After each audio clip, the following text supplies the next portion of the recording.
Welcome back for another deep dive. We love digging into these competitor and acquisition profiles.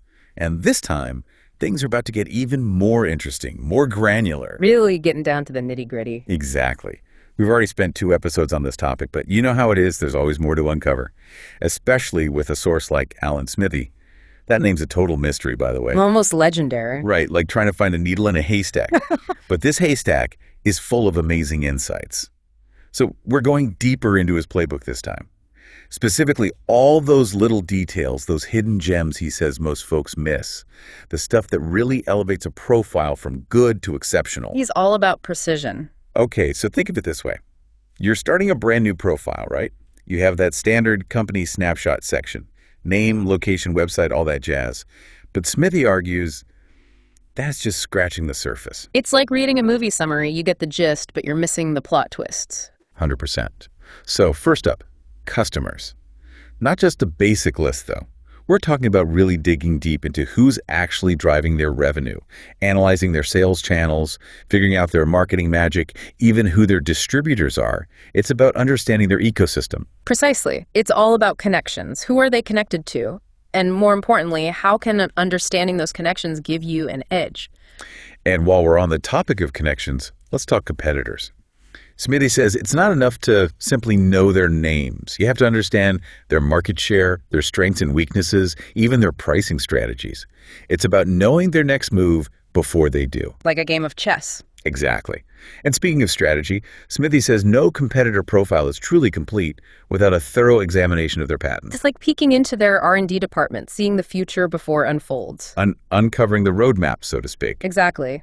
Patents reveal a company's areas of innovation, their technological trajectory, even potential future products or services. Okay, so we've got customers, competitors, patents. What else does Smithee say we need to be digging into?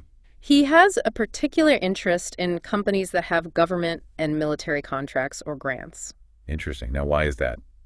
Well, these connections can be a goldmine of information. They can reveal a lot about a company's risk tolerance, their long-term stability, even their potential exposure to regulatory changes or, well, even political shifts. It's about understanding the playing field. Precisely. And that's why he always recommends a SWOT analysis. For those who might be unfamiliar, SWOT stands for strengths, weaknesses, opportunities, and threats. Right. And by systematically looking at these 4 areas, you can develop a really comprehensive understanding of where a company stands. Or where they might be headed, which is key. Absolutely.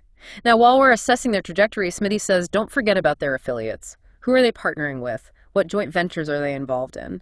These can often be early indicators of future plans. Because strategic partnerships often precede major moves. Exactly. And finally, Smithee emphasizes the importance of clearly articulating the company's value proposition. In other words, what is it that makes this company stand out? What's their unique selling point? Their special sauce, so to speak. Precisely. What unique products, services, or solutions do they offer? And who are they targeting? Because at the end of the day, understanding a company's value proposition is crucial to anticipating their future moves. And now here's where things get really interesting. Smithee's a big advocate for including photos. In the personnel section, yes. Photos. Okay, this is new. Why? It's all about making the information actionable. Seeing a face with a name, it can make a huge difference, especially if you're trying to, say, identify someone at a conference. Turning a profile into a real-world intelligence tool. Exactly. It's about connecting the dots, making the information stick.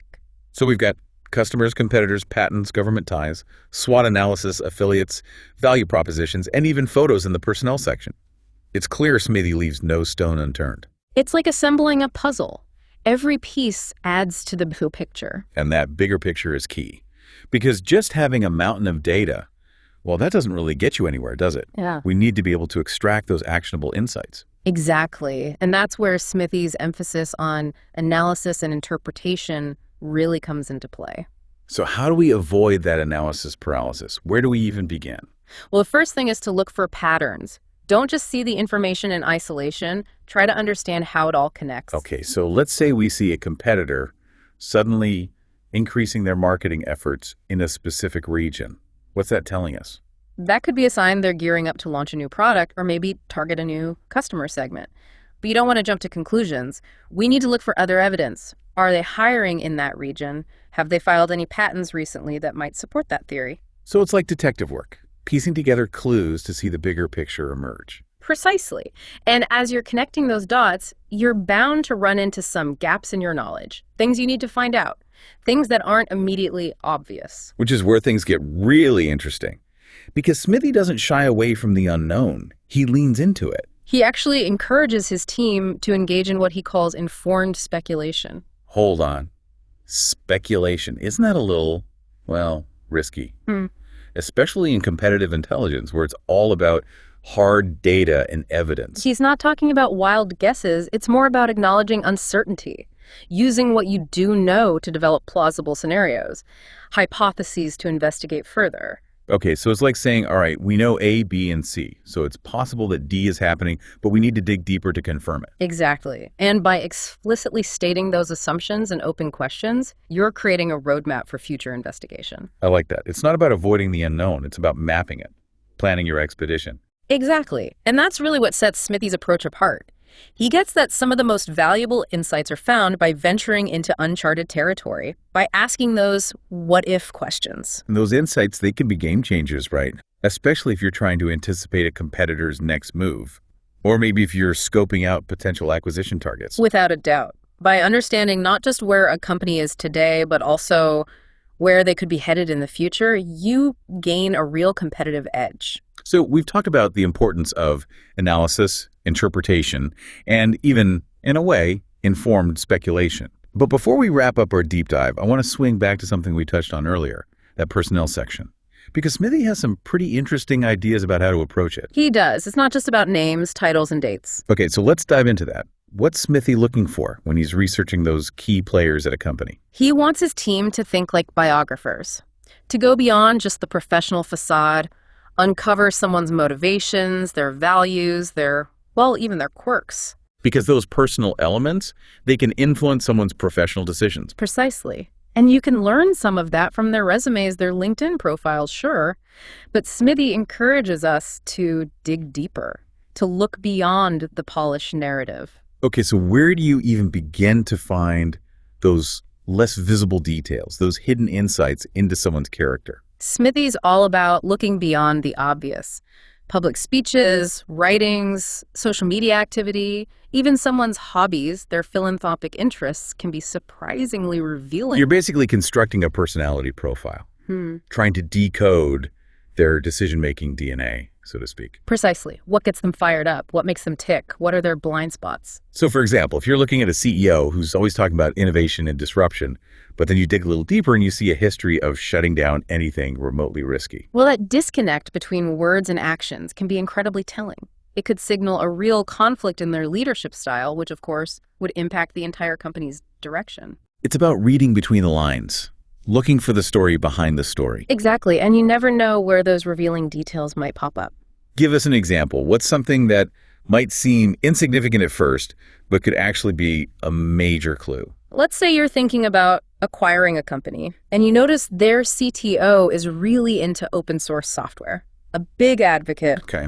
On the surface, might not seem like a big deal, right? But that passion for open source often indicates a deeper value for collaboration, for transparency. Which could significantly impact the company culture, especially if you're coming from a more traditional closed-off environment. Exactly. It's about understanding what motivates someone. Because those personal values, they tend to permeate the organizations they lead. This has been fascinating. It's amazing how much we miss when we just focus on the surface. We've talked about looking beyond the obvious, connecting those hidden dots, even embracing informed speculation, and of course, never underestimating the human element. It's about seeing the whole picture. So for our listeners, what's one key takeaway? Something they can start implementing right away. Pay attention to the details. Those little pieces of information that others might dismiss. That's where the real insights are hidden. Wise words from the master of competitive intelligence himself, Allan Smithee. Even if that is his real name, which who knows at this point. Thanks for joining us for another deep dive. Catch you next time when we'll delve into another corner of the always intriguing world of business and strategy.